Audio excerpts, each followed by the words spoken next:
Okay, people are starting to trickle in.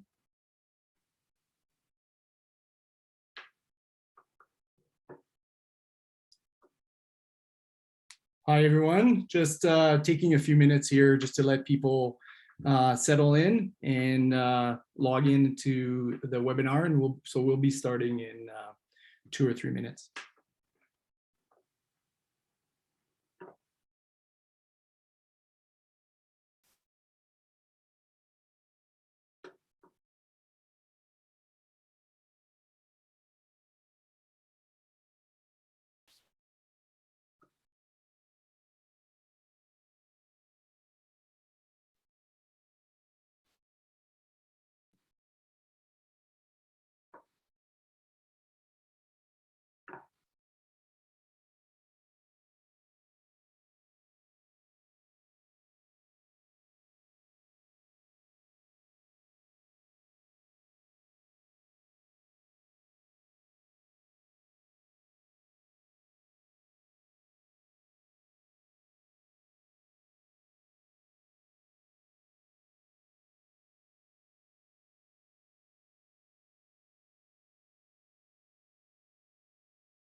Okay, well, people are still trickling in, but I think we should probably just get started.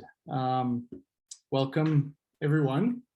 I hope you can hear me well. If you are not hearing me or having issues, please send me or any of the panelists a quick message using the chat box, and we'll try to help you out.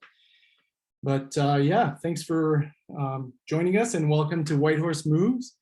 My name is Simon Lapointe. I'm an urban planner based out of Whitehorse, and I'm a member of the consulting team working on this project.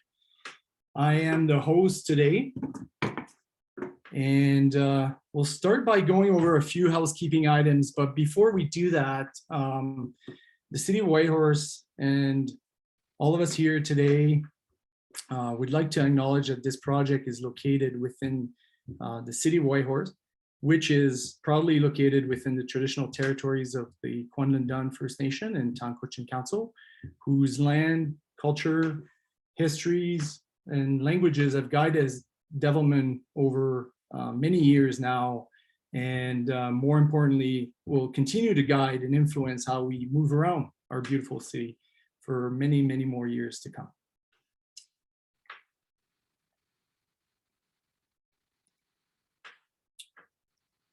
Okay, so a few quick things before we get started here. You may have noticed that your camera and microphone have been turned off, so please use the chat box to reach out to us to ask. And if you have any questions, please feel free to use the Q&A box, and we'll try to answer as many questions as possible. But we'll wait to do that at the end of the presentation. But feel free to send over your questions whenever you can. And again, if you're having difficulty hearing or want to communicate directly with one of us, you can use the chat box. This meeting is also being recorded and will be shared online after the meeting. So if you want to see a record of the presentation, please go to whitehorsetmp.ca. It might take a day or two to get the webinar uploaded.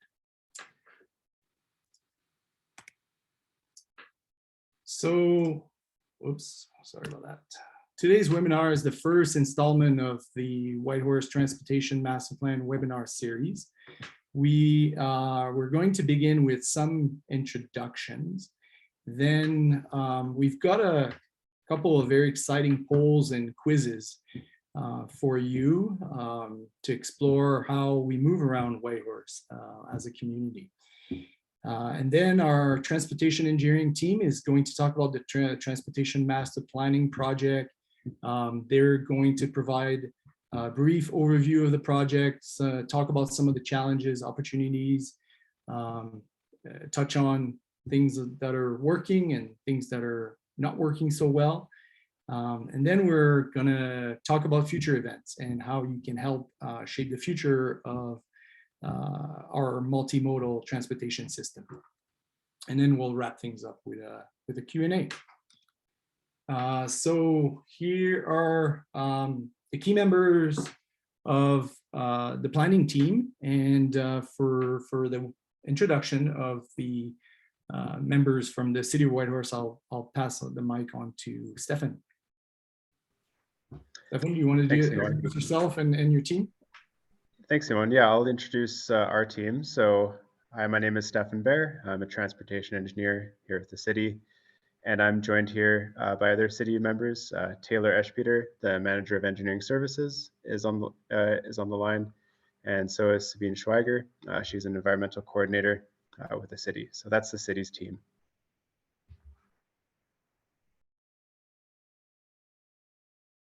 I'll pass it off to Stanley to introduce the Morrison Hirschfield team. Thanks, Stefan. So, hi everyone. My name is Stanley Lee. I'm from Morrison Hirschfield. For those of you who's not familiar with Morrison Hirschfield, MH is the prime consultant of this project. We are a multidisciplinary engineering firm with offices in both Canada and the United States. Our headquarters is in Toronto, and our local Whitehorse office is located at Black Street and 2nd Avenue. We have worked on a number of Whitehorse and Yukon transportation projects, including the McIntyre Drive traffic calming project, Yukon School Bus Procurement Policy and Technical Review, of course, this Transportation Master Plan project, and etc. Our key team members include Bassam Hamwi, who's the director of the transportation planning department of the firm, and he's also the project manager for this project. Myself, Stanley Lee, I'm a transportation engineer, and I'm the deputy project manager on the consulting side. And Andrew Espias is the senior transportation planner for this project. So I'll pass it back to Simon. Thanks, Stanley. And hi again, I'm Simon Lapointe, urban planner. I'm the founder and principal at Three Picas. We're a small boutique urban planning and design firm. We're based out of Whitehorse. And we work at the intersection of land use planning, urban planning and design, land development, and engagement. And I'm here today with Matthias Burden, who's also an urban planner and key member of the planning team, who has been involved in doing stakeholder engagement with stakeholder groups during the initial stages of this project.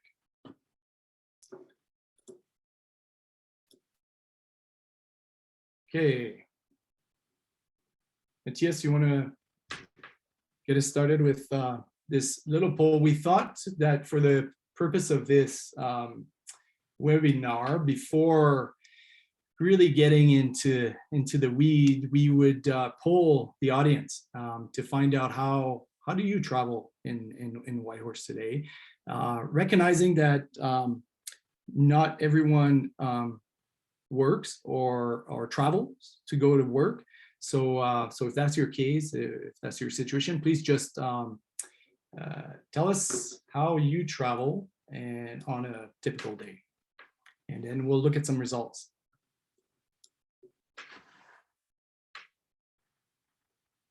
Okay, they're coming. The results are coming in. I'll just give it a few more a couple more minutes perhaps, and then we'll look at the results. Oh, actually, we've got 20 out of 21 already. So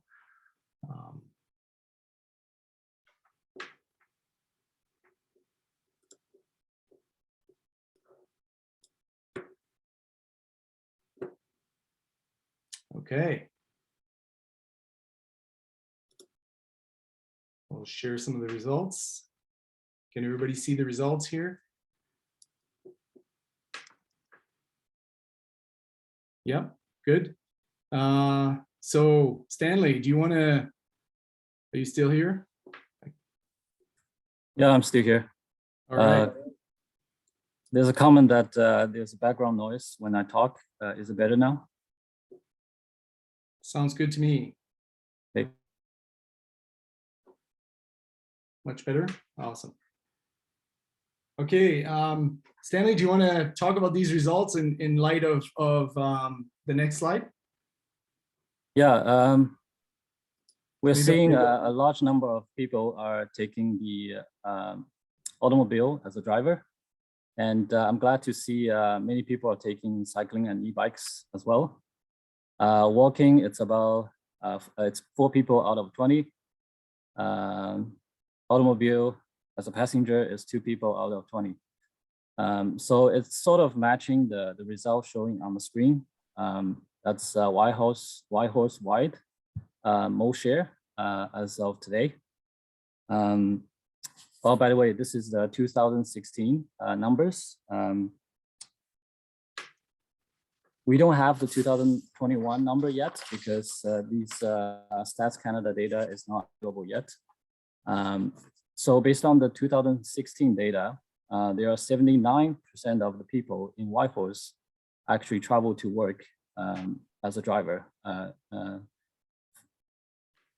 travel to work by automobile as a driver, and 77% by automobile as a passenger, 6% by walking, and only 5% by public transit and 3% by cycling.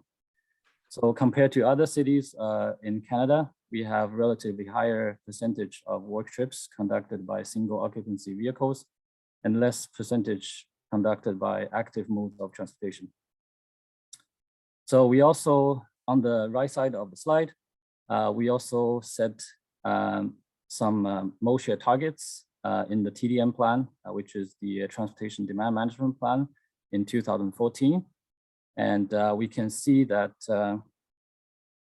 the automobile, we're targeting to reduce the automobile mode share to 62% in 2036. I would say those are some relatively ambitious mode share targets, but it also shows that Whitehorse does have room for improvements in terms of shifting the mode shares.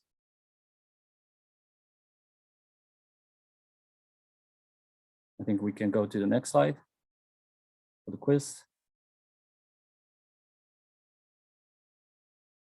So the second quiz we would like to do with all of you is to let you take a quick guess of how far you can travel by e-bike in 15 minutes from the center of downtown. So e-bike is electric bikes, which travels faster than normal bikes. Center of downtown is close to the area, I would say 4th Avenue and the Black Street. So there are 3 options here. The first option is less than 1 kilometer, which means you can only travel within downtown. The second option is between 1 and 2.5 kilometers, which means you can reach Marwell and the Riverdale area. The third option is 2.5 kilometers to 5 kilometers, which means you can reach as far as Lower Porter Creek, McIntyre, Canada Game Center, Takini, and so on. And we will give you 1 or 2 minutes.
We choose the e-bike because not many people are familiar with e-bikes. I know most of people are traveling by automobile or conventional bikes or even walking. So we're just taking this quiz as an example of telling you how far you can actually travel by different modes of transportation.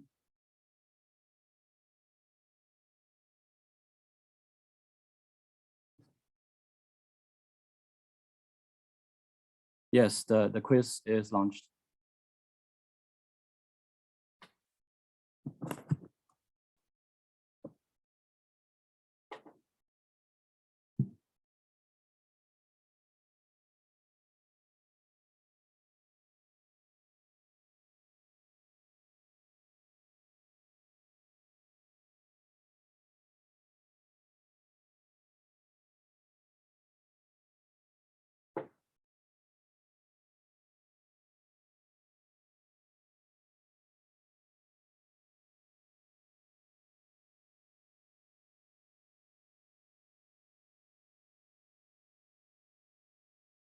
So the correct answer is 2.5 to 5 kilometers.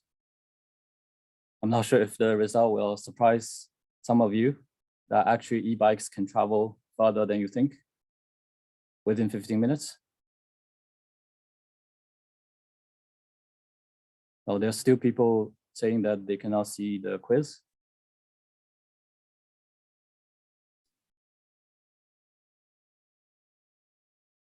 Yeah, sometimes the quizzes and the polls are not visible if folks haven't done updates to their desktop app or if they're using the browser. So sorry about that, but there's not much we can do.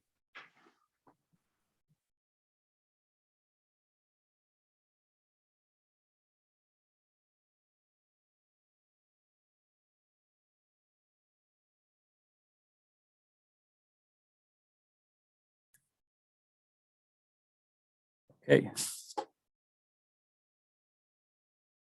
Let's end the quiz. Oops.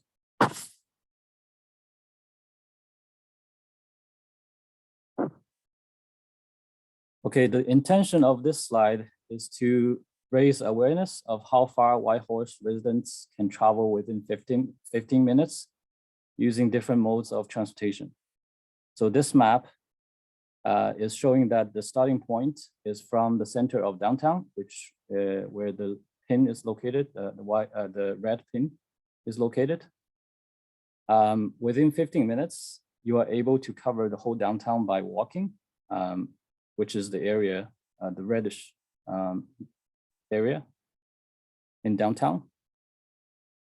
And by cycling, the conventional bikes, you can reach Marwell, Canada Game Center, and the Riverdale by cycling. That's the green area on the map. And by e-biking, which was the quiz that we just taken, you can reach Lower Potter Creek area and even Mankantar area by e-biking. That's the orange color on the map.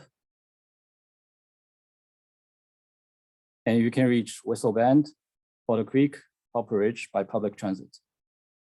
So as you can see, through above mentioned modes of transportation, you will be able to reach a lot of key communities within Whitehorse already. And of course, the map also shows that the traveling by automobiles will cover a large area. It's showing in purple, but it's not much larger than the area by public transit or by e-biking even.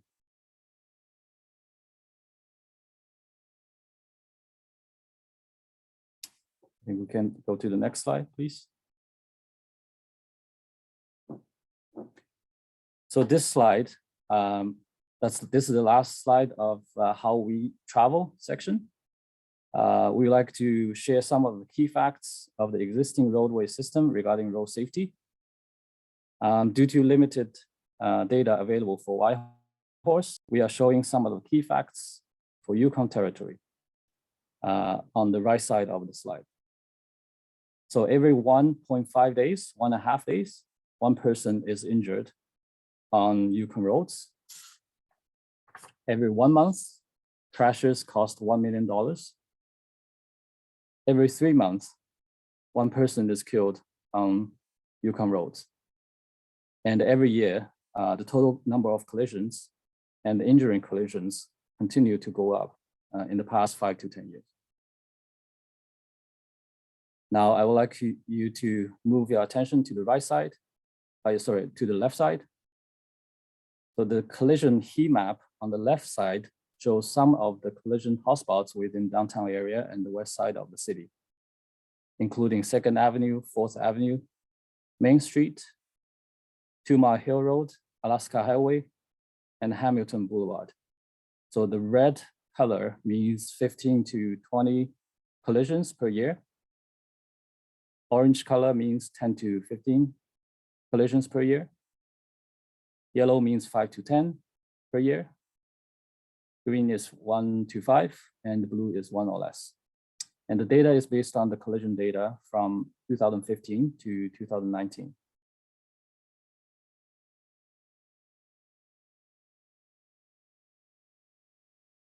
So pay extra attention next time you drive through or you travel through these areas. And also, we like to emphasize that the Yukon government and the city of Whitehorse has done extensive efforts on improving safety on our roads. And through the process of this TMP, we will be continuing doing so.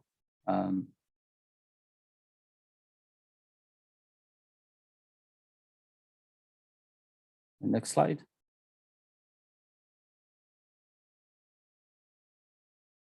Okay, enough about the existing network. Now we are going into the introduction of the TMP project, the Transportation Master Plan project. This slide will give you a brief introduction of what Whitehorse TMP is and how it will affect the transportation system in the future years. The Transportation Master Plan aims to provide a framework to work towards an optimized, safe, equitable, and sustainable transportation system. It will address existing complex transportation issues, quantify the expected level of service from the public, and set our vision and priorities as a community in shaping a multimodal transportation network.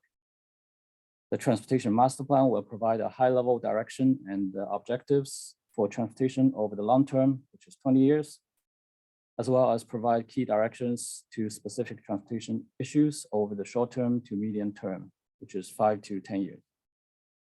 That basically means that we'll set out a high-level blueprint for the next 20 years and provide a list of detailed projects and the recommendations for the 5 to 10 years.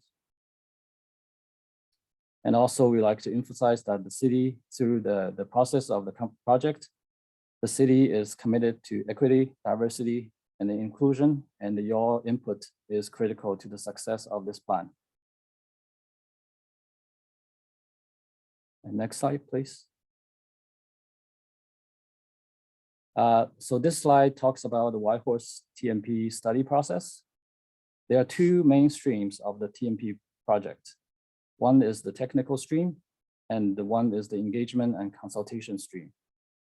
There are 5 main phases in the technical stream, including project initiation, data collection and model development, assessment of transportation network and the requirements, implementation plan and financial strategy, and the final TMP document. We are currently under phase 2 of the technical stream. And in parallel, engagement activities are also being conducted at the same time. There are 2 phases. Phase 1, visioning the transportation system, and phase 2, developing and implementing the transportation plan.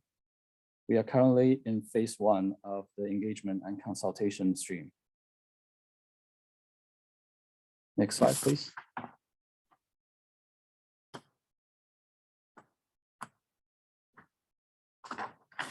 So this slide gives you an introduction of the 2004 Whitehorse TMP Transportation Master Plan goals. Those goals include community and environmental quality, which means provide transportation infrastructure and the services that enhance the quality of life, as well as the quality of the natural environment. The second one is mobility, to provide for a safe, convenient, and accessible movement of people and goods throughout the city for all modes and the travel and all people.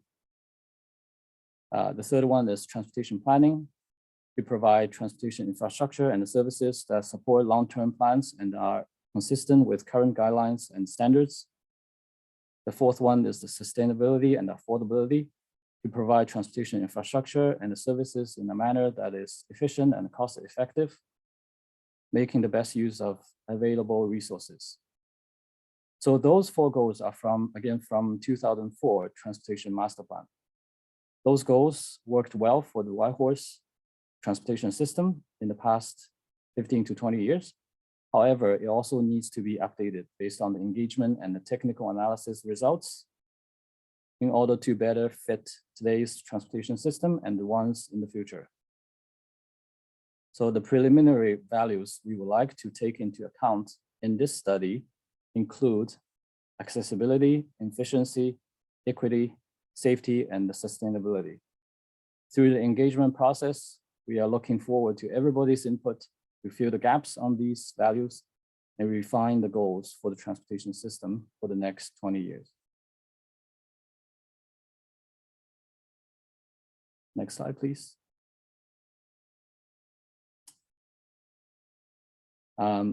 So next two slides present to you some of the key challenges and opportunities from cities' past transportation-related projects. Whitehorse has conducted a number of transportation-related studies in the past 10 years, including 2010 OCP, the Official Community Plan, 2014 TDM Plan, Transportation Demand Management Plan, 2018 Bicycle Network Plan, 2018 Transit Master Plan, the Downtown Plan, the Malwell Plan, 2019 Downtown Parking Management Plan, as well as a number of transportation analysis and the design projects for corridors, communities, schools, etc. Those studies looked at Whitehorse transportation system from many different aspects. For example, land use, walking, cycling, transit, TDM, and parking, and formed a solid foundation for this transportation master plan project. And next slide, please.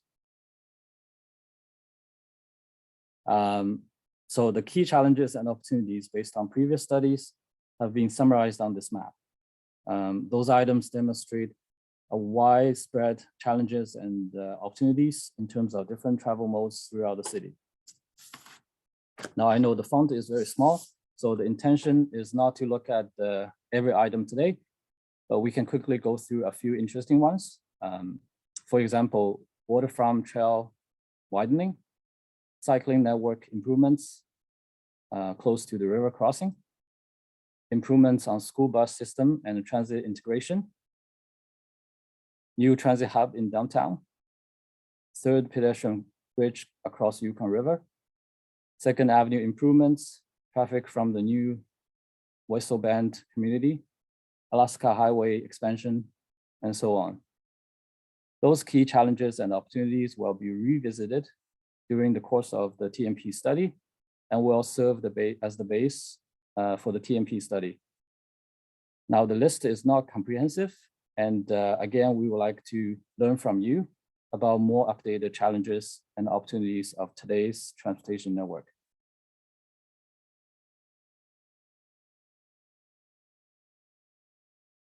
Thank you.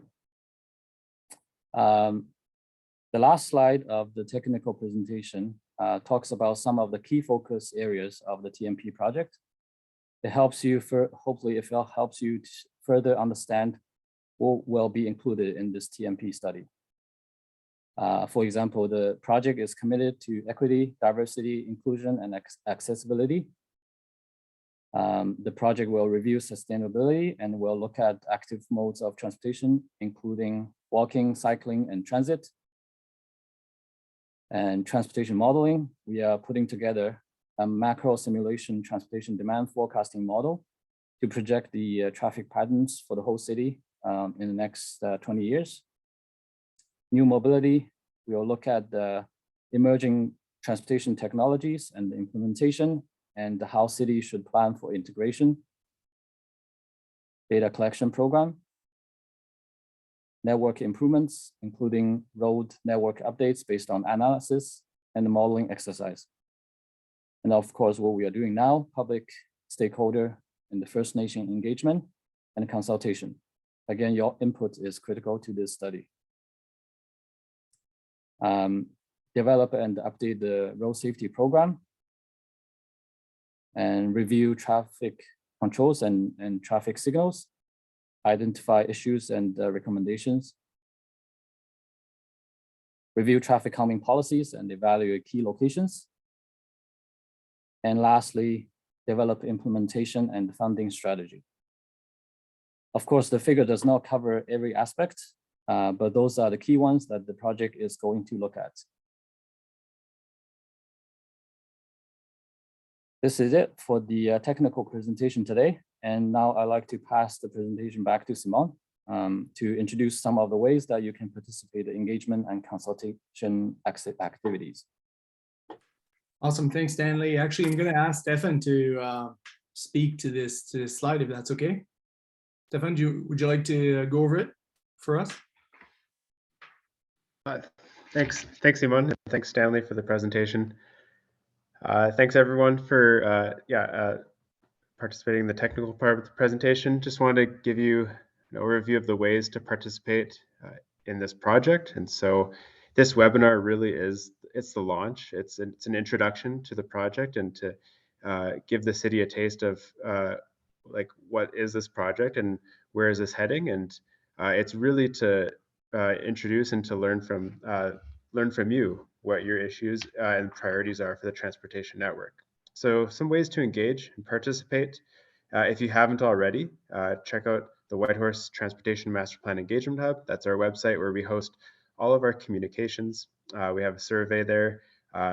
We have a tool there so you can share ideas. There's an interactive map as well. You can place pins on areas in the network that you think really should be looked at. We have future webinars coming up and future phases of public engagement.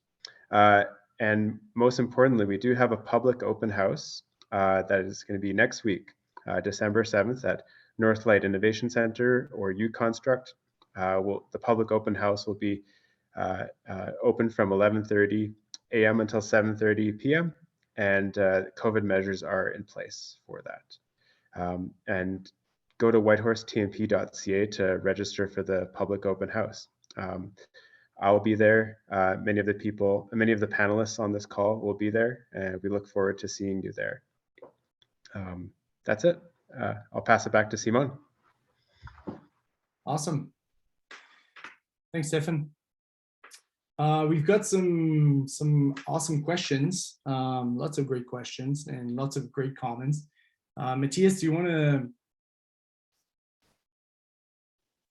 Here, yeah, Matthias, are you able to walk us through some of those questions and maybe we can try to answer a few of them, if not all of them. Yeah, sure thing. I saw one just recently about how the city is planning to deal with traffic between downtown and the Porter Creek and Whistle Bend area, and that there's some concern about busy hours and the traffic being quote horrible. So perhaps let's start with Stanley on that question. Sure. I would say that at this point, we don't have an answer yet because we are still putting together the modeling exercise. And we are still waiting for some of the data from YBS. So we probably will have a better answer from the modeling side. We will probably have a better answer in the next webinar. Thanks, Stanley. Stefan, do you have anything to add there? Yeah, thanks. Yeah, to the person that asked that question, it's definitely on the city's radar. We know the issues coming down copper courts, especially. Um, the goal of this phase of engagement is really just to learn from the public, really learn what are the issues, and to really define those issues and opportunities. And in later stages of the project and in public engagement, we're going to come up with that plan and what the scope of that and how we're going to deal with that. So it's like Stanley said, it's too early to say at this point what is the plan, the quote unquote plan for dealing with that traffic, but it's definitely one of the big priorities is understanding that issue and coming up with a plan for it. Thanks.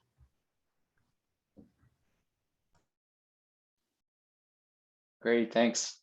We have another question. How do we gain input for all your plans? Are there already questionnaires for the public in place? I can speak to that a little bit.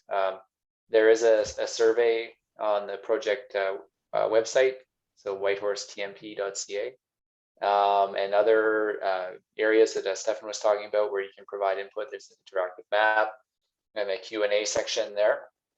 And then we have a future, it will have more webinars similar to this, but with a bit of a different format, more to get input on some of the different elements of the TMP as it's being developed. And then there's an open house on December 7th taking place where you can provide input too. So lots of different chances to provide input. And yeah, maybe Stefan, do you want to talk a little bit more about how that information is included in the plan? Sure, yeah. So yeah, we're going to be taking those raw inputs. We're going to be analyzing those. We're going to be developing just like an understanding of like what the collective public input is through this phase of engagement and through some engagement we've done with organizations that have an interest and influence in the transportation network. And that's going to be feeding as an input into the development of the plan. So we're going to look at what are the most common things? What are the things that are popping up the most? What are the things that align with the city's values? And coming up with a list of projects that and planning opportunities that will come in line, will align as best as possible with what we're hearing from the public. Great, thanks, Stefan. Sabine or Taylor, anything to add on that? Or Stanley?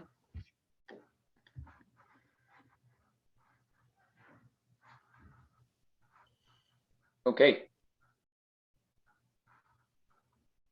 I see a question about a downtown parkade. Can Stanley or Andres speak a little bit about parking? Maybe in the context of a parkade, maybe, but also, you know, how you're looking at parking in this TMP.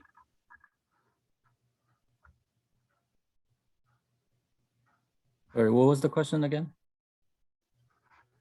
Well, the Downtown question's parking? about the possibility of a parkade downtown, but maybe you can talk a little bit about parkades downtown and how the transportation master plan looks at the issues around parking.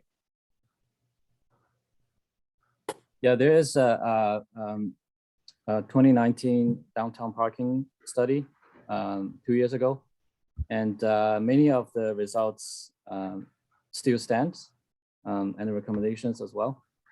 So I would suggest that if you're interested, you can take a look at the 2019 downtown parking study. And most likely this TMP project will also follow some of the recommendations from that study. Stanley, Taylor here. I'll just add to that the 2019 parking master plan is available online, and you just go onto the website and search parking plan. It should come up for you. Great, thanks. I'll just keep rolling here. We got a question from Peter. The city reduced speed limits downtown. Looking at the accident location map presented, clearly 2nd Avenue is a problem. Are actual design solutions to make this a safer road possible? Perhaps Stanley, you can talk about some of the design solutions that are in the toolkit, or what might be talked about a bit in the planning. Yeah, I think the city has a plan for the 2nd Avenue improvements. And in this process, the engagement process, we are also collecting ideas and recommendations from the public. So it's probably too early to say that we will do for sure. But in the next few webinars and open house, we will have a firm answer. Stephanie, you want to add something to that? Yeah, like traffic in Porter Creek and like other like key issues, 2nd Avenue is another key issue, particularly on the safety front. There's a number of complicated aspects to 2nd Avenue in particular, with it being with it having to do a lot of functions for one roadway. It serves as a key north-south route in downtown, so there is a traffic aspect to it. There's a huge road safety aspect to it, where you have a variety of people on different modes. You have pedestrians, cyclists, you have transit, you have vehicles, and yeah, there's a lot of different people and different modes that are wanting to use the same space. And the goal of this plan and this project in particular is to identify how all those competing needs are met, and those needs of different users are met. And so 2nd Avenue is definitely on our radar, and this plan will guide some of the visions and values going forward into that. And perhaps I can add a little bit to that, Stefan and Stanley, in the sense that as part of this process, we're also clearly looking at road safety issues from current data available to us, and that's how we are trying to understand where the hotspots or sort of the safety-prone issues across the entire city. So we can help the city to understand the root causes behind that. Looking at operations, we're looking at operations on some of those intersections, intersection controls as well, traffic volumes, issues about proximity to schools, and like Stefan mentioned, the presence of vulnerable road users, cyclists, and pedestrians. It's also taken into account. So the goal is to give some tools for the city to prioritize some locations for future implementation of improvements, and this is part of this process that we're trying to fulfill here.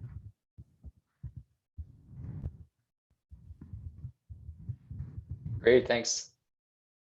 There's a question here from Richard. Are there any considerations to encourage more sustainable means of transport, such as public transit and all forms of active transportation, and discourage car use, especially single passenger use?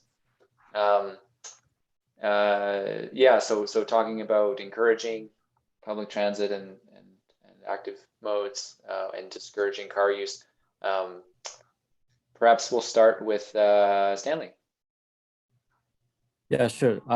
Yeah, so encouraging people to shift modes from single occupancy vehicles to more active transportation modes. That's definitely part of the goals of this TMP project. And as you can see from the previous slide that we showed you about the mode share, existing mode share of the city and some of the mode share targets in the future years, we are super low on public transit. And from 2018 Transit Master Plan, we do recognize there are a number of issues with the public transit system. And in this TMP, we'll try to emphasize and probably promote more solutions for the public transit. That's one goal. That's one thing that we can definitely break through. And the second thing is we'll try, based on the 2018 cycling master plan or cycling network plan. There are also a lot of good recommendations for how to fill the gaps for the cycling network and make it complete, make it more comfortable for the users. And through those ways, we can also hopefully shift some of the modes from automobile to cycling. So yeah, that's definitely part of the goal for this TMP, and there will be lots of actions taken in this TMP study. If I may add one quick point there, you know, this process, it's also been in parallel, being developed in conjunction with the OCP update. So, you know, the goal here is to integrate land use planning in future years. And I know the city could speak a little bit about that. But the goal of this transportation master plan is to make an integrated approach to transportation and land use planning for the next 40 years. So that, you know, the city can achieve more complete communities that people don't have to rely on the automobile. So I think it's been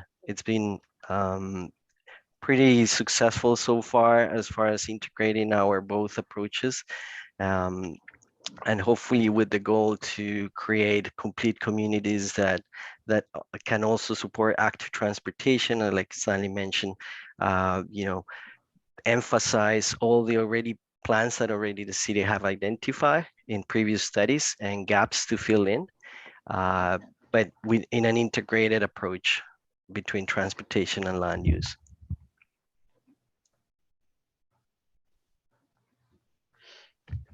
Great. Stefan, do you have anything to add, or Sabine or Taylor? I'll add something here. I guess as city administration, we're really proposing the plan, and we're hearing from the public, and it's also there's decision makers, and mayor and council are deciding on the OCP, and then that funnels into the transportation master plan as well, and land use and transportation planning go hand in hand, and it'll ultimately be up to them to decide and prioritize through capital budgeting, through these planning documents on how to prioritize sustainable infrastructure and promoting active transportation. Great, thanks. We have a question about traffic monitoring, and particularly on Range Road and Mountain View and 2 Mile Hill. Stanley, can you talk a bit about how information about traffic monitoring is being collected and included in this study?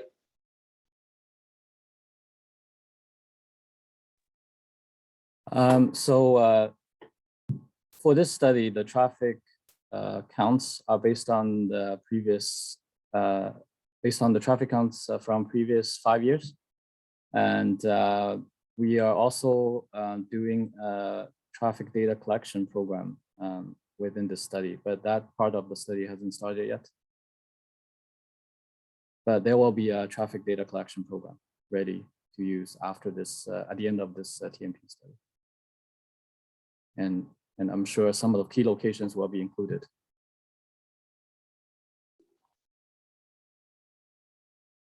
Great. We have another question here. Are there any goals for transportation related greenhouse gas emissions to be reduced, or a goal kind of about that included in the plan? Maybe we'll start with someone from the city. Taylor, do you want to take this one on?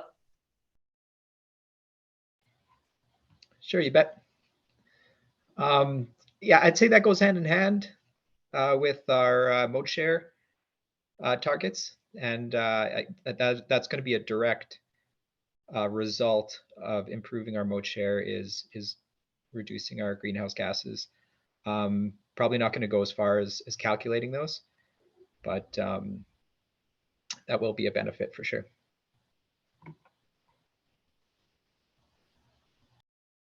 Excellent.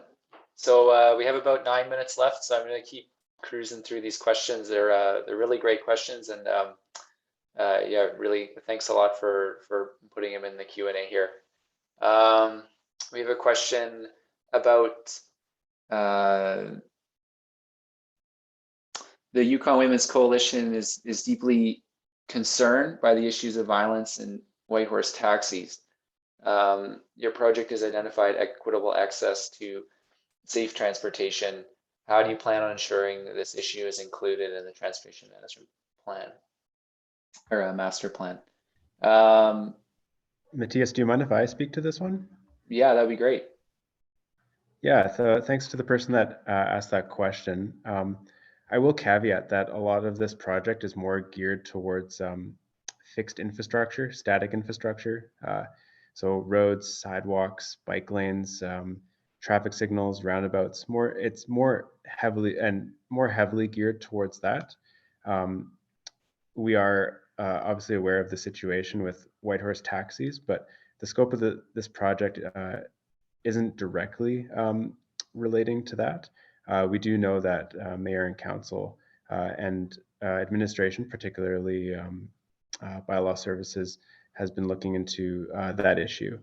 So regarding your question, equity is a key focus of this project, but more as it relates to the fixed infrastructure realm. So I hope that answers that person's question.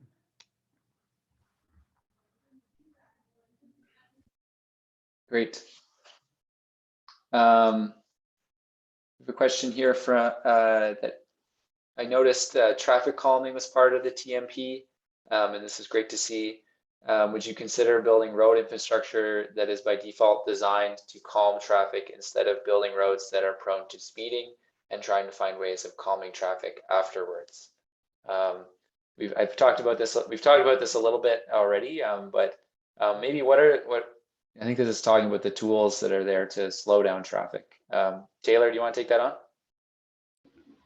You bet. Yeah, that's always our goal, is when we're building new infrastructure to really bring a traffic calming lens to it, because that's the best time to get it done right at that time, to match the desired speeds for that road. We reality is though that we do have a lot of roads in the city that were built with outdated standards at that time, or standards at that time that are now outdated. So we do recognize that we do have speeding issues throughout the city.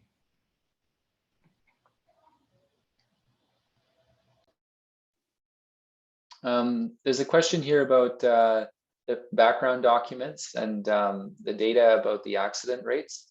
I can speak to that a little bit. That information comes from the Yukon Medical Officer of Health. They did a study, so it's a Yukon-wide data for that one, and that information is publicly available, and we can post it on the transportation master plan website, perhaps.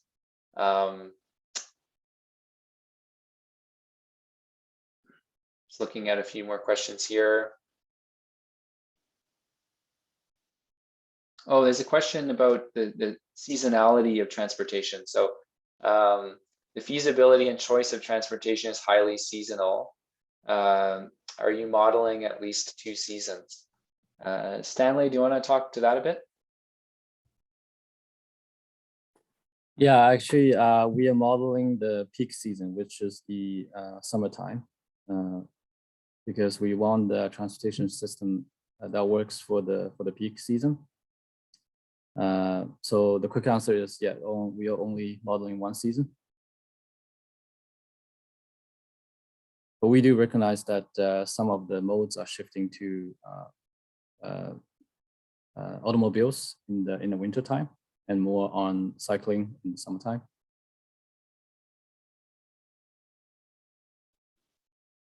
I could also add that actually transportation, transit gets shifted to a lot in the wintertime as well. People shift from walking and cycling to transit.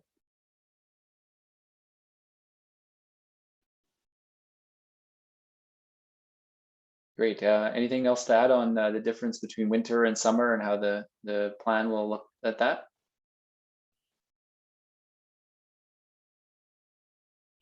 Okay. We have a question from regarding the cycling target projection being 6% even in 2036. I don't remember it off the top of my head, but Stanley, do you remember what the projection is for 2036 and why it's set at Matthias, 6%? Yep. Do you mind if I ask Sabine to answer this? This is part of the transportation demand management plan, and I believe Sabine probably has the most context on that target. Yeah, that would be great. Okay, sure. That was developed back in 2014, and that was done by a consultant, and that was sort of their best estimate given the infrastructure that we had at the time and we're projecting, and the way the city was built as to what the mode share could look like in 2036. So that number might be outdated, and it's also before e-bikes and yeah, more increased winter cycling.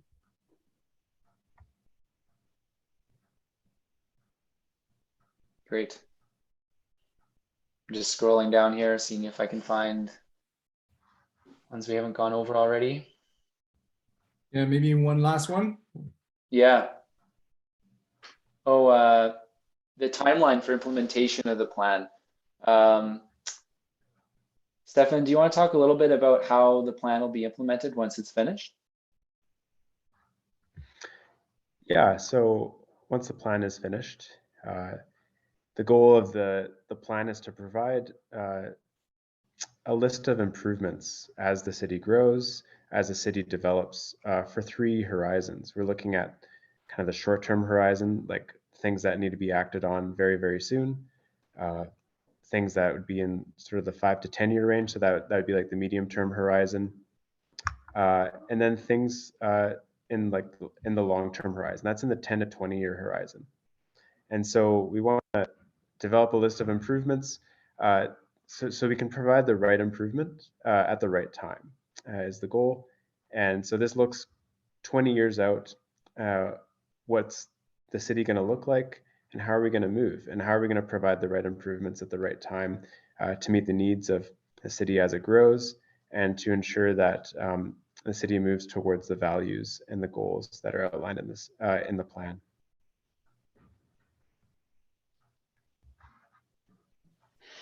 Excellent. All right. Well, thanks everyone for your questions. I hope we were able to get through most of them, and there is a way to follow up on the website, and we'll be posting these questions as well, I think, Stefan. Maybe I'll turn it back over to Simon here just to wrap things up. And yeah, it looks like it's 7 o'clock. So yes, Simon, do you want to wrap things up? Yeah, I just want to be respectful of everyone's time. So thanks a lot for joining us today and participating in this very first webinar. Please attend the public open house next week, December 7th, 11:30 at UConstruct or Innovation Center. We'll be there to answer your questions, and we'll be gathering a lot more feedback and input. And please, yeah, come if you can. At any time during the day, you can just drop in quickly if you just want to have a word, or just remember that COVID restrictions will apply, and there's information on the Engagement Hub. So thanks a lot, everyone, and yeah, we'll see you next week, hopefully.